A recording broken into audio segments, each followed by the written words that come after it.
Now, the killing of a teenage boy with special needs in Eldorado Park on Wednesday sparked outrage and protests. Nathaniel Julies had Down syndrome.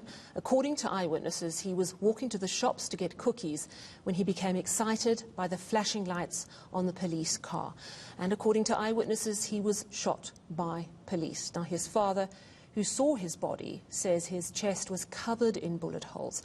The President and the Police Minister promising the full might of the law against whoever killed the teen. The police are saying it's an area with a lot of gangs and they were on alert for that. Well, we don't have the full picture of what happened to this 16-year-old boy with Down syndrome, but it potentially raises very serious questions about policing. Let's discuss this now with independent researcher specialising in policing, David Bruce. Good evening, David. Thank you very much for your time. I do appreciate it. You understand how police operate. What are the questions and concerns that you have over this particular incident? Well, it's, in essence, I would say that what we're talking about is a police organisation that has a serious problem with how it uses force. And it's not unreasonable to say that the SAPS hasn't really moved forward in relation to how it controls the use of force by its members since the days of apartheid. That sounds like an extravagant thing to say, but it's not unreasonable. If you look at the systems that they have in place, they haven't really done anything to improve the manner in which their members use and control, to improve the manner in which they control the use of force by their members. So, you know, we're going to continue to see incidents of this kind for one reason or another, and you know, some of them receive more attention than others do, but there's a lot of these kinds of things going on. Are you aware of what police units were present? It was the SAPS that allegedly shot Nathaniel Julies, I understand, but also the SAPS and JMPD on the next day when all the protests happened. Does that matter, or is it part of just how all the police are trained that is problematic? Yeah, I mean, it's a common pattern to both organizations that the manner in which force is controlled in the organizations leaves a lot to be desired. And so, you know, the evidence is that there was a lot that was wrong with the manner in which the force was used in responding to the protest on Thursday, as much as the indications are that there was something badly wrong with what happened on Wednesday night when Nathaniel Julies was killed.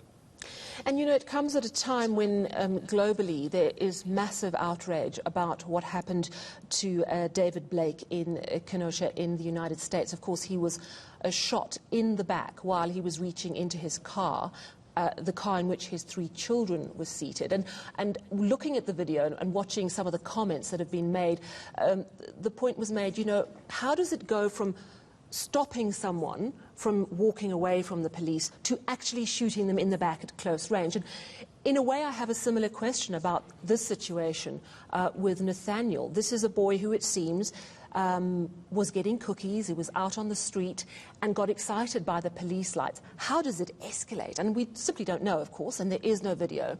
But that speaks to massive, massive problems, and that perhaps we should be as outraged as we are around David Blake. Right. Well, I absolutely agree with you. I think that you know, as in the United States, the issue has come to be defined as one of whether Black Lives Matter. In South Africa, the SAPS particularly, but also other police services, haven't really taken on board the issue of whether the lives of South Africans matter. So the account that they put forward is that this took place in the context of a shootout, and the word shootout is often thrown around by the SAPS to kind of justify these kind of shootings. But, you know, whether or not there was a shootout, it doesn't account for the fact that a 16-year-old boy was killed. Absolutely. And then the other thing, and obviously this is worrying, but not on the same scale as the killing, but our reporters in Eldorado Park on Thursday were verbally abused by the police. And that is obviously unacceptable. But just the way the police manage these situations publicly, both in terms of how they interact with the media on scene, but also the communication or lack thereof. It has taken a very long time to get any details about this incident. Just your comment on how important it is to communicate effectively when things do go wrong.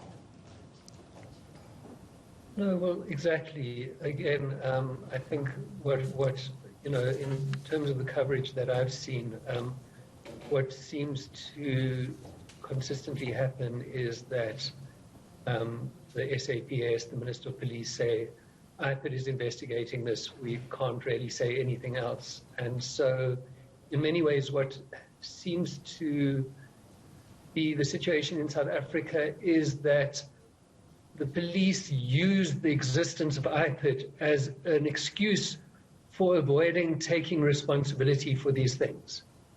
And so, you know, we need to move forward to a situation where the police recognize that they are fully responsible for what happens in these situations. And they need to account directly for their actions in situations of this kind.